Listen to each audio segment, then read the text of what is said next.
Etimológicamente, la palabra método quiere decir meta, hacia, a lo largo, y odos quiere decir camino. Por lo tanto, el método es el camino a seguir para lograr el conocimiento. Nos hallamos en una diversidad de métodos y surgen nuevos desde la perspectiva cualitativa o posmoderna.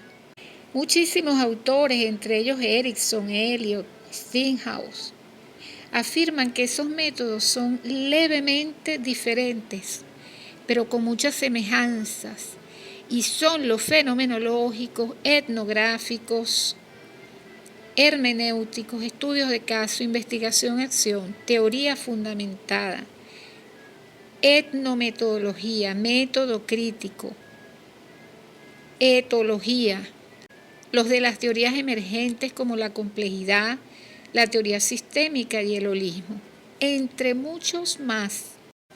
El hombre, el ser humano, el investigador tiene la facultad de comprender la dimensión de esa complejidad y reconocer la variedad de pensamientos ante un mismo objeto de estudio. Eso es una actitud científica del investigador.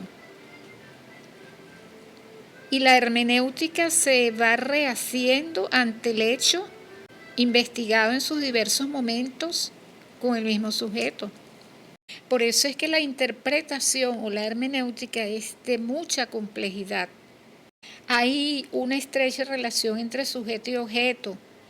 El sujeto lo percibe y lo acomoda y reacomoda a sus intereses, a sus valores, a sus valoraciones, a sus vivencias, a sus preferencias. En tanto que el objeto es modificado al usarlo, al comprenderlo, al observarlo y al ser parte de esa interrelación sujeto-objeto. Es muy importante reconocer entonces que para nosotros utilizar no un método, en la investigación posmoderna pueden aparecer en el camino investigativo muchos métodos de trabajo. Vamos a nombrar algunos de los métodos.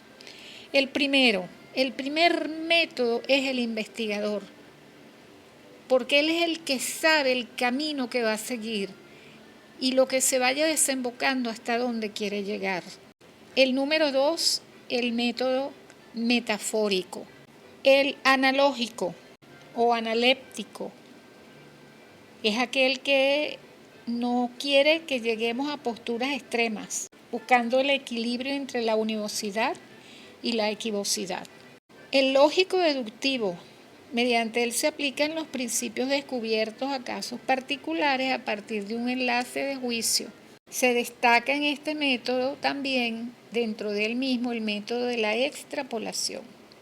El método sintético es un proceso mediante el cual se relacionan hechos aparentemente aislados y se forma una en la teoría que unifica a esos diversos elementos.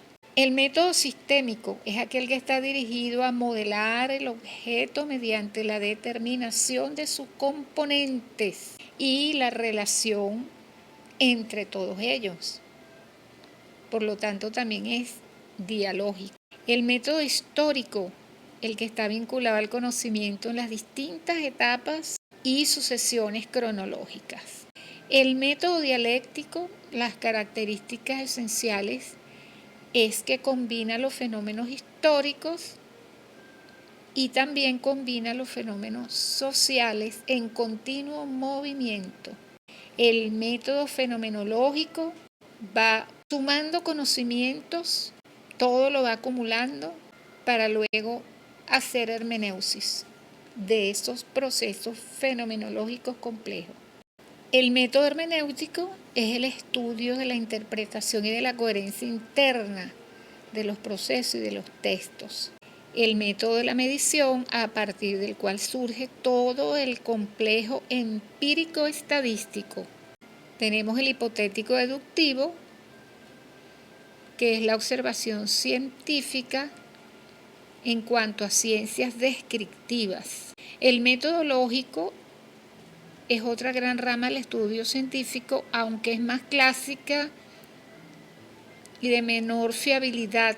Su unión con el método empírico dio lugar al método hipotético deductivo, uno de los más fiables hoy en día.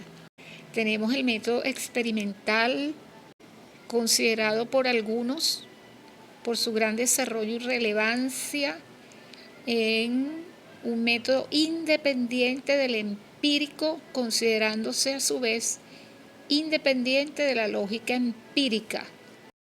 Tenemos el método empírico analítico, que es el encuentro, el logro del conocimiento de manera lógica. Y por último, y no el último, el método holográfico. Ese es un método que pareciera que es nuevo de la complejidad, pero no. En la antigüedad todas aquellas civilizaciones dejaron huellas, comunicándose para la posteridad a través de grandes imágenes y otros elementos, considerados hoy un método holográfico para la comunicación y la interpretación. Es importante señalarle a los investigadores que el pensamiento científico académico ha evidenciado un cambio radical hacia el pensamiento divergente, como lo señalan muchos autores. Por ejemplo, vemos distinto la manera de la captación y la observación de la realidad. Es un pensamiento divergente. Hay mayor sensibilidad intelectual y flexibilidad. Debe haber más flexibilidad en cuanto que para crear nosotros conocimiento y generar tesis, debemos romper la jerarquía del conocimiento. Se evalúa el nivel de certeza de las conclusiones. Se piensa ya por ese mismo pensamiento divergente en que no es lo único. Estamos hablando ya de la inconsistencia y falta de solidez en el conocimiento.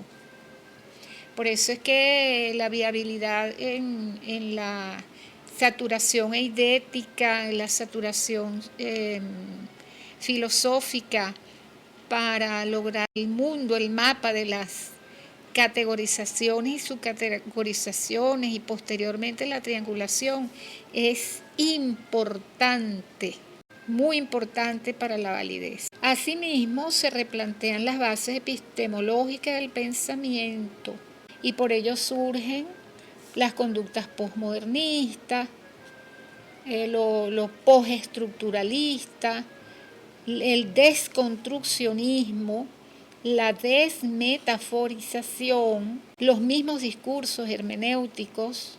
¿Para qué? Para nosotros ir conformando dentro del pensamiento divergente un pensamiento que permita un equilibrio, una extrapolación en otros contextos investigativos y que otros investigadores también pueden continuar con esa investigación como un subfractal de la investigación de ellos. Así que, amigos investigadores, no se limiten a un solo método dentro de su investigación.